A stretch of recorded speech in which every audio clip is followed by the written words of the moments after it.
Welcome everybody to our Zoom and live audience.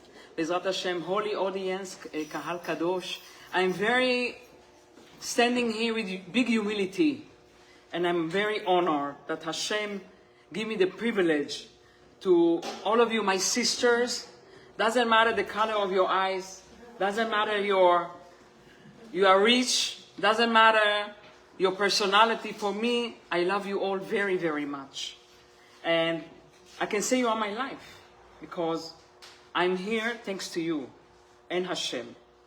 And Hashem knows that I truly love all my sisters.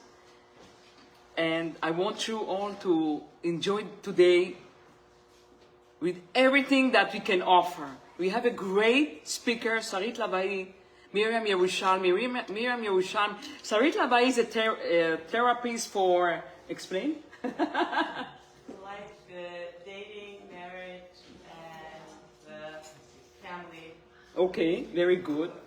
And Miriam Yerushalmi is a great writer for children's book. All her book is on the back. And she's going to handle I'm not going to handle any of this. She's the boss. And Miriam Yerushalmi is also a speaker and a mother, a great mother and a good friend. And we have Rabbi Vozorgi. He's going to come after Miss Lavai speaking. And then Rabbi Horowitz after lunch. Please don't go. You eat your lunch, please stay. Rabbi Horowitz is also giving a different aspect of our speech. Today is holy. Kadosh, Kadosh, only for our speech. Speech is very complicated. Speech can be compliment. Speech can be your thought. Speech is your mirror. Speech is your salvation. Everything that this mouth use can help you. And on the other hand, I don't want to say the word, sometimes it doesn't help. It just, when we say negativity, is the negative of Neged Hashem. So today we're going to focus only on Shmirat HaLashon. Each rabbi going to say their own aspect. I didn't tell them what to speak. They already know. They are the rabbis. And Sarit Labai has her own topic connecting with Shmirat HaLashon, and also Miriam Yerushalmi. And we started 14 years ago with copying all the halachot in Copy Cop. I used to live in Beverly Hills, and I went walking to Copy Cop, and I had all the halachot that was really touched my heart, and I started copying them. Copy. And then the manager of Copy Cop came and, are you copying all this book? And I said, yes. He said, you know it's against the law to do that. And I'm like, not against God.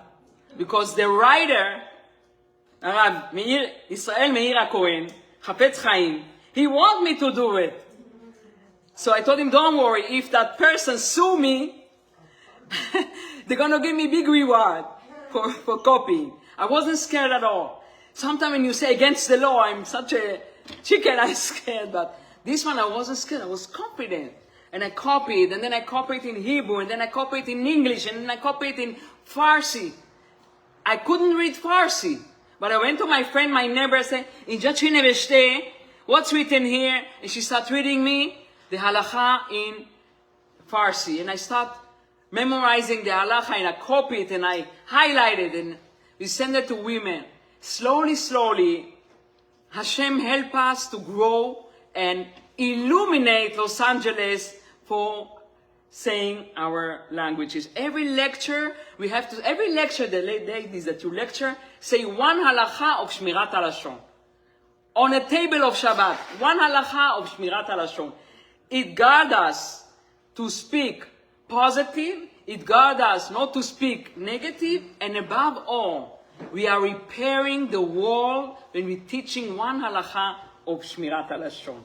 Yesterday I teach halacha that if a rabbi or rabbanit or any lecturer that speaks divrei Torah, it's forbidden to say to them, he is boring, shalom,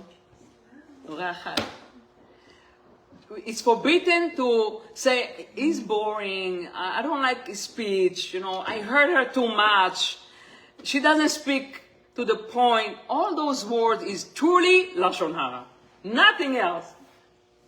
So that's why we are here to guide us, because sometimes we think it's not Lashon Hara. Well, it's the truth, but it is. So we have to watch our tongue. When we keep our tongue clean, everything you pray to Hashem, accepted. It's like credit card, first class to be, accept your prayer. We guard our tongue every second, Hashem will guard your prayer. Okay? Be'ezrat Hashem. So, Sarit Lavai, I give you the honor to start up this event. Be'ezrat Hashem. Bechavod.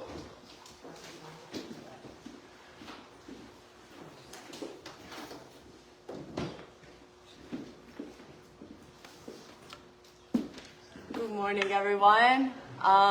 First and foremost, I want to thank Mrs. Yoshe for every year, all the events that she does, everything that she does selflessly, honestly.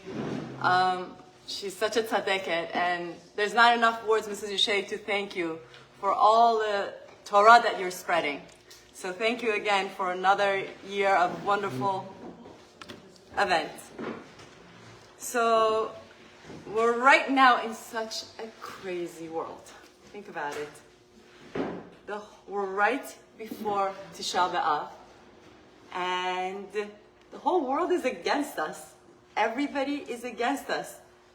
The Jews, everyone is attacking us from everywhere. Think about it. It's so scary if you want to think about it. So we're reminded every year, over and over, we're reminded. What are we reminded? The sin. The reason the Beit HaMikdash is still not rebuilt, that it's still destroyed, it's because of Lashon Hara, Sinat Chinam. Over and over and over, every year. Every year, this is what we learn. The reason is Lashon Hara, Sinat Chinam. Now I want to tell you something, ladies. Really? You want to tell me, really? We have Sinat Chinam? Really? Come on. After October 7th, was there one dry eye? Do you really, when you look in the news every day, don't you want to just to make sure our soldiers are safe, our soldiers are okay? No more death. Hashem, please. No more terror attacks. Hashem, no more anti-Semitism. Is there one Jew? Tell me. And I'm not talking about self-hating Jews that are not. We're not talking about any Jew. It doesn't matter. I will tell you one thing. My daughter was in an elevator.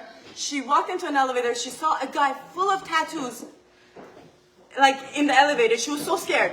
But it was too late. She was already stuck in the elevator. And she and she was wearing her Bet Yaakov uniform with the Bet Yaakov logo on it. So she's just standing there saying, please Hashem, let's make this really fast. I need to get out. And then all of a sudden, the guy with full of tattoos is like, Bet Yaakov? My wife went to Bet Yaakov. I'm so proud of you, Bet Yaakov girls. You guys are amazing girls. Think about it. Think about it. There's not one Jew that doesn't love another Jew. So what is this Sinat Chinam? What is this Lashon Hara? What are we talking about? Where does this come from? You know?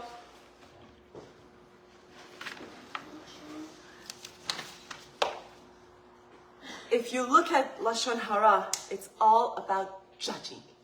We're judging and judging. Look at her face. Look at the way she dresses. Look at the way her family is. Look at the way this. Oh, look how she cooks. Judging, judging, judging. We're judging. We're constantly judging. Right? Judging. So now, what do we gain from it? What do we gain from all this judgment? What do we gain from judging others and saying negative stuff about others? What do we really gain? Nothing, right?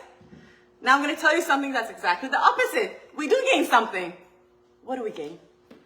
So, I think, even all the Lashon Hara said, even all the judgings we do of others, we're still so kind to other people. We're so kind. We're much kinder than to ourselves. when we judge others, we're judging so much less than the way we judge ourselves. Where does the core, where does it come from? Really? All of this comes from us being so harsh to ourselves, so mean to ourselves. So you want to tell me that we judge others or we say Lashon Hara? If you really want to listen to inside of your Neshama, how many times a day do we put ourselves down? Do we judge ourselves? Do we say, oh, we feel disappointed, angry, sad? I didn't do a good job. I didn't do this. I didn't do that. Have you ever? I mean, I've noticed that. You know, at the end of the day, you sit down and you're like, I'm so tired. Why am I so tired? Because all day I have this person, me, within me, that I'm judging myself. Oh, look, sorry, you didn't do this. You didn't do that. You should have made a better dinner. You should have done that. You should have woken up earlier. You should have done this. You should have done that. This, that, on and on and on and on. That's what we do. We judge ourselves all day. So really, a little Lashon Hara that we'll say here and there about other people, we're really nice to them. We're really, really nice to them. Why do we do that? It's because, oh, I'm in pain. I'm in pain from all the pain that I put on myself. All the judging that I do to myself, I'm in pain. So you know what? I say, here, can I give you a little bit of my pain? Let me give you a little bit of my pain. Here, a little bit. Let me feel a little better. So what do we do, ladies? What do we do? What's the solution? How do we stop saying Lashon Hara, but not because, you know, to be honest with you, I feel guilty just doing halachot of Lashon Hara. It just traumatizes me. Since I was a kid, it's just like, yes, you see it and you're like, who's not over Lashon Hara? Who doesn't even say abak at least Lashon Hara? Like, so everybody hears it. We can't say no. We can't like just deny it. It's true, everyone does. But where does it come from? Where does this come from? Do I really, really, really, really want to hate that person and hurt that person and I want to really say bad about that person? No. A second that you'll hear that person, chas v'shalom, there's something wrong with that person, all you want to do is help them. So no, there is no sinat chinam to begin with. There is no sinat chinam with others. But ladies, there is sinat chinam with ourselves. The sinat chinam right now is with ourselves. By not being kind to ourselves. So what do we do? What do we do?